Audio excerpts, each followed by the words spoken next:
Stephen Paddock fired more than 1,100 rounds in 10 minutes last year in Las Vegas, killing 58, injuring more than 500, and leaving an indelible emotional scar on Emily Cantrell. The woman to our right went down and her leg was covered in blood, and that's when we realized it was gunshots. Emily is one of the 20,000 plus survivors of the worst mass shooting by a lone gunman in U.S. history. A lot of it's really surreal.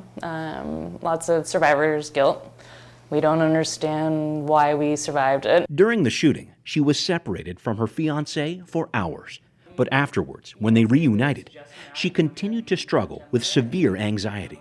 Adopting puppy Sherman has helped with the darkness. Yeah, I needed a little furry friend. She also felt like she needed to do more. I was still alive, so I was going to do something with my life. Emily joined the board of Washington Ceasefire soon after the massacre to lobby for tighter gun laws and begin the long, difficult path to healing. I can't sleep at night unless I know I'm trying. Paddock fired as many as 90 bullets in a 10-second span using a bump stock, demonstrated here at the State Patrol Crime Lab. The device allows a legal semi-automatic rifle to shoot like an illegal fully automatic firearm, which is why Governor Jay Inslee is calling for a bump stock ban. It is time in the state of Washington to provide Washingtonians protection against this lethal type of equipment. But a ban on bump stocks is just part of a series of gun bills in the legislature this session. There's a proposal to enhance background checks on so-called assault weapons, another bill to limit magazines to 10 rounds, one promoting safe gun storage, and a bill allowing local governments to enact their own gun laws. Additional gun regulations is not going to make us more safe. Republican Senator Linda Wilson from the 17th District in Vancouver is also a certified firearms instructor.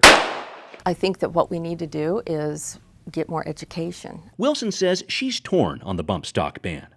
While she says Las Vegas was tragic, she believes a killer like Stephen Paddock is not going to be stopped by a new law on the books. If he didn't have this particular method to use, he would have used something else. Wilson also argues against limiting the size of magazines to 10 rounds. In the instance someone invades her home. They're going to carry whatever they want. I'm going to be at a disadvantage because I will only be allowed to have 10 in my gun.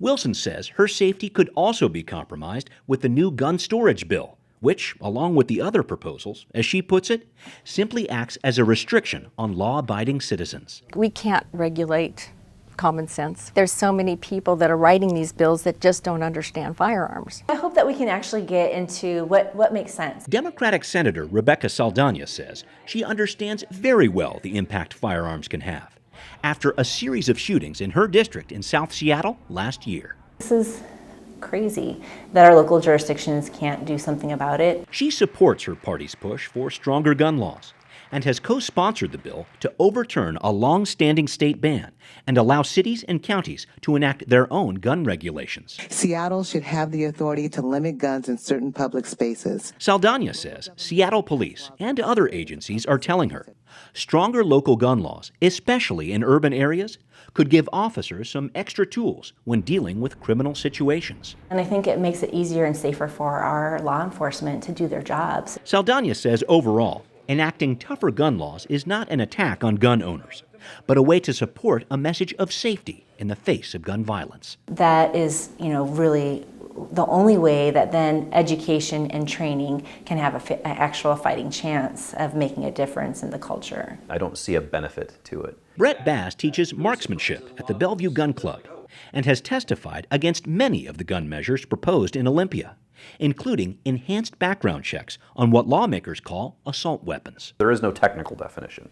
It's an entirely political term. Bass is concerned that once a certain gun is deemed an assault weapon, others will soon be included, a slippery slope of eroding gun rights. If we pass this one very small thing here, that then serves as a stepping stone to do something else in the future. And Bass points out, 78% of gun deaths in our state are from suicides, not mass shootings.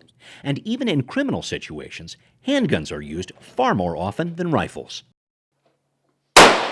So using the Las Vegas incident as a rallying cry is problematic. To look at the overwhelming majority of cases, but instead choose to make possibly foolhardy moves based on the most emotionally responsive ones, which again is understandable, but I think misguided, and that's bad policy. Bad policy or a necessary change?